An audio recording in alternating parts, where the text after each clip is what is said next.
Hello, good morning. आज आहे क्लासचा डे 25 आणि आज आपण काहीतरी युनिक शिकणार आहोत, जे की तुम्हाला बेसिक टू ब्रायडलपासून थोडं ॲडव्हान्सकडे नेण्याकडे आपला पॉईंट ऑफ व्ह्यू आहे. सो इकडे सुरुवातीला ह्या पद्धतीने मी डायग्राम काढून घेतलेला आहे.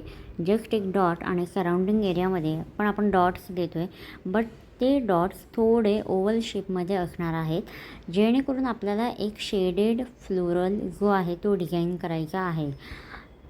इकडे आपण ट्री डिझाईन करत आहोत, सो त्याला असणारी पानं आणि फुलं दाखवण्याचा आपला प्रयत्न आहे. आणि जो काही खोड आहे त्या खोडाचा भाग आपण जो पूर्णपणे मेहंदीमध्ये बोल्ड करणार आहोत. असे लहान मोठी डिपेंड्स ऑन स्पेस, की किती स्पेस आहे आणि कोणत्या ठिकाणी लहान फ्लोरल घेतला पाहिजे, कोणत्या ठिकाणी मोठा फ्लोरल घेतला पाहिजे, हे तुम्हाला डिसाईड करायचं आहे जागेनुसार. तर अशा पद्धतीने आपण इथे फ्लोरल डिझाईन करत आहोत. आणि प्लस तुम्ही वाईन्स म्हणजे वेलीज पण तुम्ही दाखवू शकता, पण आपण खोड डार्क ठेवलेला आहे, त्यामुळे जे फ्लोरल्स आपण डिझाईन करतो आहे ते शेडिंगमध्ये करणार आहोत. आणि अशा पद्धतीने तुम्ही वेली देखील इकडे डिझाईन करू शकता. आता ही डिझाईनचा उपयोग कुठे केला गेला पाहिजे, तर ह्या डिझाईनचा उपयोग तुम्ही ब्रायडल स्टार्टअपमध्ये डेफिनेटली करू शकता. Because of me any time सांगत असते की अप्पर साईडला स्किन ही थिक असल्यामुळे तिथे फार कमी प्रमाणात आपला कलर जो आहे तो बघायला मिळत असतो. त्यामुळे तुम्ही जर असं काम सुरुवातीला करताय तर कमीत कमी वेळामध्ये जास्तीत जास्त काम होतं आहे तुमचं. आणि प्लस काहीतरी युनिक काम तुम्ही देत आहे, त्यामुळे तुमच्या डिझाईन्स आणि तुमचं क्रिएशन हे इम्प्रेसिव्ह असणार आहे. त्या पद्धतीने आपण हे कोड जे आहे ते बिल्ड केलेलं आहे. खोड कधीही गुळगुळीत किंवा गुळगुळीत नसतं, खोड हे खडबडीत असतं. तर तुम्ही ते फिनिशिंग तिथे ठेवली तरी काही हरकत नाही आहे. फक्त तुम्हाला बोल्ड करायचं आहे एवढं मात्र लक्षात ठेवा. आणि व्हाईट स्पेस कुठेही म्हणजे स्किन कुठेही दिसता कामा नये किंवा पेपर कुठेही दिसता कामा नये. पूर्ण पद्धतीने तो बोल्ड झाला पाहिजे याची मात्र काळजी घ्या.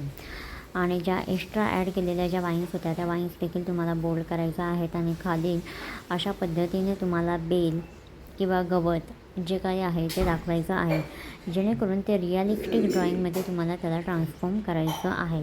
वन साईड आपण महल ठेवणार आहोत. आणि डे 24मध्ये आपण महल बघितला होता, हेरिटेज महल बघितला होता. इकडे आपण नॉर्मल महल डिझाईन करणार आहोत. सेम वरती एक डोमसारखा आकार, त्यानंतर मिडल स्पेसमध्ये फ्लोरल अंब्रेलासारखा आकार पहिले तुम्हाला काढून घ्यायचा आहे जेव्हाही तुम्ही महल डिझाईन करताय तेव्हा.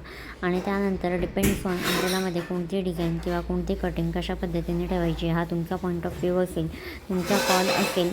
पण तरी देखील मोस्ट ऑफ द टाईम 99% आपण अशीच डिझाईन प्रेफर करतो.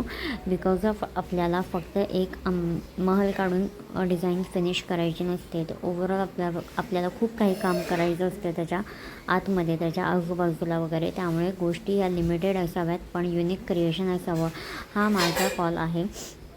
आणि शिकताना देखील आपण असंच शिकलं गेलं पाहिजे की कोणत्या गोष्टींमुळे आपला जो टाईम आहे तो कमीत कमी वेळामध्ये आपलं जास्तीत जास्त काम कसं होईल ह्याकडे आपलं लक्ष असायला हवं. तर आपले लेक्चर जर तुम्हाला आवडत असतील तर नक्कीच लाईक करा, शेअर करा आणि सबस्क्राईब करायला विसरू नका. डेली बेसिसवरती लेक्चर्स येत राहणार आहेत. फक्त सध्या ऑर्डर्समुळे मी डेली व्हिडिओज नाही बनवू शकत आहे, त्यामुळे थोडंसं प्रॉब्लेम फेस होते. पण तरी देखील तुमचा रिस्पॉन्स हा उत्तम आहे, असाच उत्तम रिस्पॉन्स ठेवा. आणि थँक्यू, तुम्ही माझे व्हिडिओज बघताय आणि तुम्ही शिकत आहात ह्याबद्दल खूप बरं वाटतं आहे. ह्या पद्धतीने आपण जो महलाचा डोंग होता किंवा जी अंब्रेला डिझाईन केली होती ती अंब्रेला आपण ओव्हरऑल फिल करून घेतलेली आहे. त्यानंतर दोन्ही बाजूला ड्रॉप शेप डिझाईन करायचे आहेत ह्या पद्धतीने. आणि दोन्ही बाजूला पिलर आपण दाखवणार आहोत. पिलर तुम्ही आणखी एक लेअर आतमध्ये टाकून तुम्ही ते बोल्ड करू शकता, किंवा हे जे पिलर्स आहेत ह्यामध्ये तुम्ही डिझाईन देखील करू शकता. जर तुम्हाला बोल्ड करायचे तर बोल्ड करा, लाईट ठेवायचे तर लाईट ठेवा, डिझाईन करायचे तर डिझाईन करा. ह्या पद्धतीने पिलर्स ड्रॉ केल्यानंतर आतमध्ये तुम्ही कर्टन्स दाखवू शकता. Most of the time curtains हे प्रेफर केले जातात, जेणेकरून इझी आणि युनिक असा त्यांचा कल असतो. शेड करू शकता किंवा बोल्ड देखील करू शकता. ह्या पद्धतीने हे कर्टन्स बोथ साईडला तुम्हाला डिझाईन करायचे आहेत. सिंगल साईड देखील डिझाईन केली तरी काही हरकत नाही. आता या महलामध्ये नक्की काय काढायचे, तर आत्तापर्यंतच्या 25 क्लासेसमध्ये 24 क्लासेसमध्ये मी लोटस खूप बऱ्याच वेळा दाखवलेला आहे. नंतर बेबी एलिफंट दाखवलेला आहे. नंतर पिकॉक दाखवलेले आहेत. भरपूर वेळा भरपूर डिझाईन्स आपण ज्या आहेत त्या झुमका दाखवलेला आहे. अशा खूप साऱ्या व्हरायटीज मी इथे क्रिएट करून तुम्हाला दाखवलेल्या आहेत.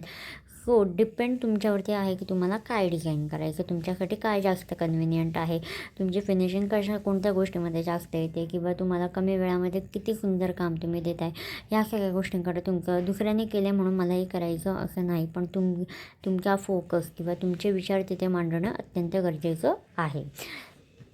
स्वॅन तुम्ही डिझाईन करू शकता, पॅरोट तुम्ही डिझाईन करू शकता, any kind of bodies, animal bodies, bird bodies तुम्ही इथे डिझाईन करू शकता. ह्या पद्धतीने हा जो महल आहे तो आपण डिझाईन केलेला आहे. फक्त एवढंच प्रत्येक वेळी काहीतरी एक नवीन करण्याचा दृष्टिकोन तुमचा असू द्यात, जेणेकरून तुम्ही डे बाय डे इन्स्पायर होऊन तुम्ही एक छान आर्टिस्ट तुम्ही घडू शकता. अशा पद्धतीने हा महल आपण कंप्लीट केलेला आहे. आय होप तुम्हाला आवडला असेल.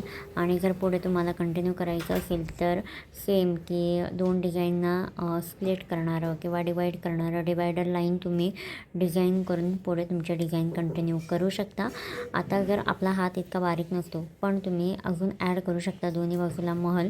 कसे ॲड करायचे हे कालच्या क्लासेसमध्ये आपले झालेले आहेत. किंवा वन साईड पिकॉक देखील तुम्ही डिझाईन करू शकता, जेणेकरून पूर्ण जो एरिया असतो तो एरिया तुमचा अप्पर एरिया तुमचा ब्लॉक होईल. ह्या पद्धतीने इकडे मी फ्लोरल डिझाईन करत आहे, पण त्या फ्लोरलच्या जागी तुम्ही पिकॉक किंवा पॅरोट डिझाईन करू शकता. किंवा साईडला तुम्ही एलिफंट देखील काढू शकता, पण बेसला त्या महलावरती एलिफंट नाही काढायचं आपल्याला. Thank you guys for watching this lecture. Thank you so much.